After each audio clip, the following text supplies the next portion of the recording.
So for the last few minutes here, on the way here, Krishna reminded me of something that happened a few weeks ago. A few weeks ago, I was doing a 7-day Bhagavad Gita in different people's homes. First time I ever did a Bhagavad Saptaha.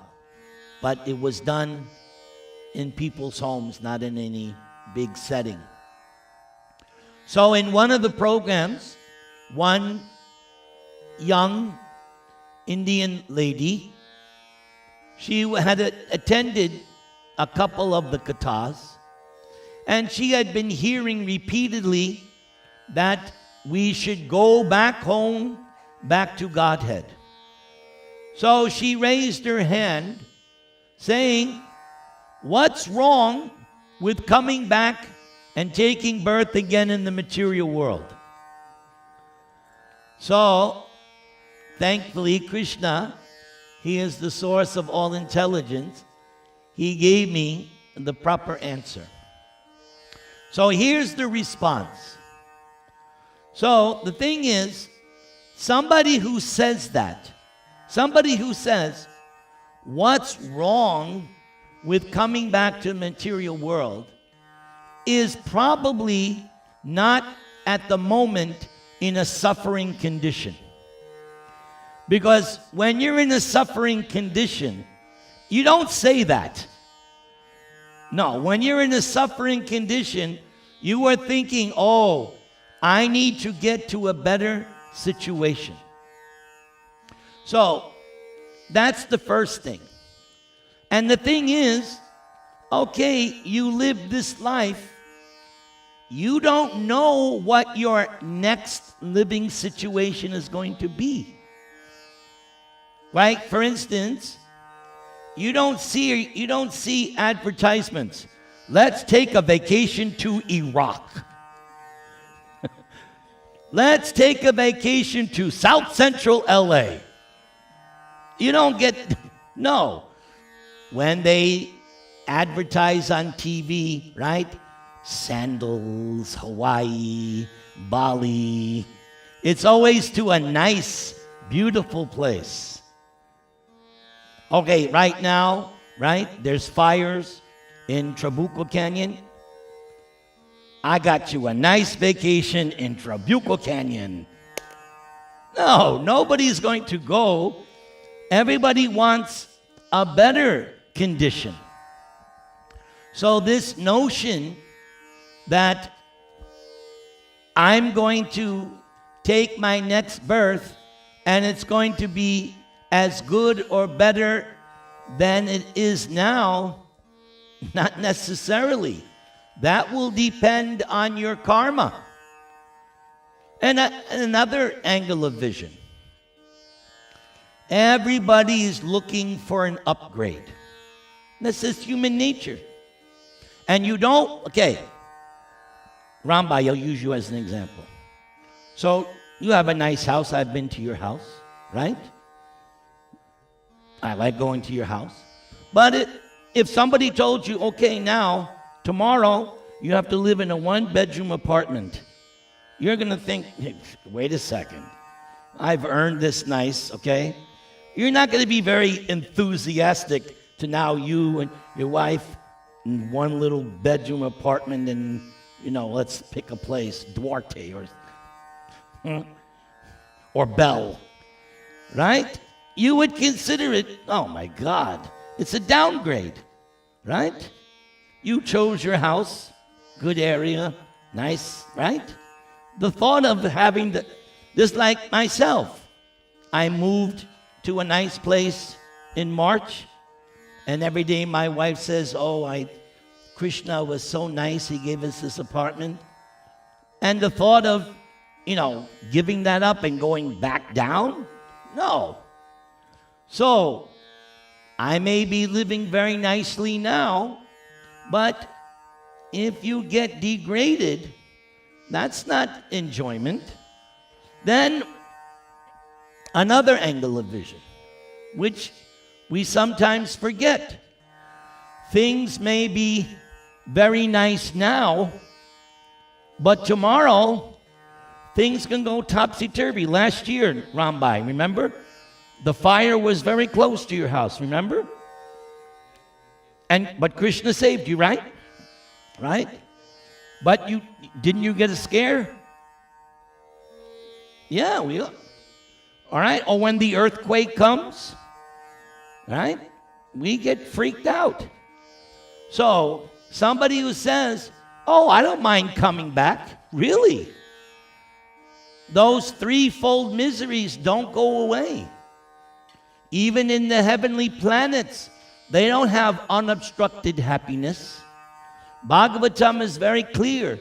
Even Indra many times is in anxiety because at any moment the demons can attack. That's not happiness. Temporary happiness is not happiness. So even Krishna says, let's see what Krishna says.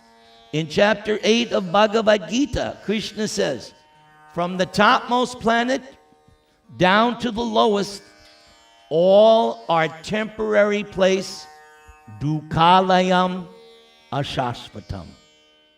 Krishna is indicating, you may think, I got it made now, right? You got it, I might think like that. Krishna is telling you, think you got it made? No. Dukhalayam ashashvatam. You're living in a tottering platform. What is that song? Baju Hooray Mana? Kamala Dala Jala Jivana Talamala. We're living in a tottering platform. At any moment, finished. And at every moment, there are miseries, your own body and mind. Miseries caused, like these last couple of weeks, too hot, am I right? Living, it's uncomfortable. You have to turn up the AC, and if you go outside, it's unbearable. So there are always, your own body and mind is causing suffering, or other living entities.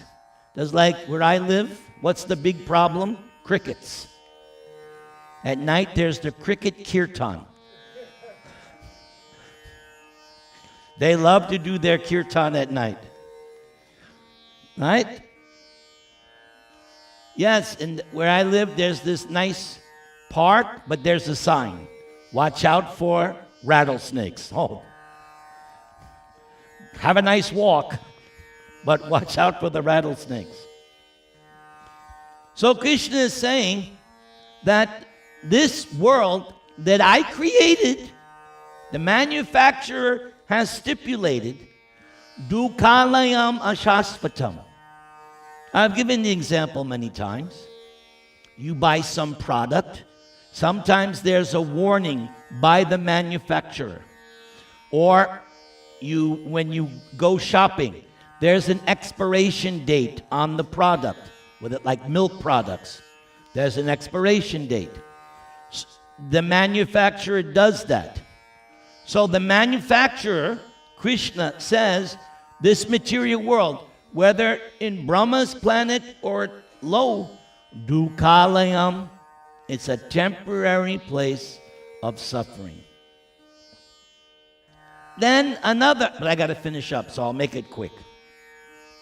The ultimate thing is, yes, this girl I was trying to impress, that, okay, you're happy now, but Bhagavad Gita and Srimad Bhagavatam is telling you there's a better existence, an upgrade. When you go flying, when you go to India, wouldn't you like to get first class? What would you like? Economy or first class? Right? In the economy, I've done many flights.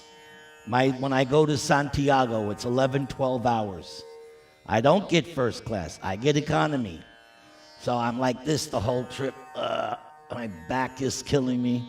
But in first class, you can lie down. Huh? Big difference.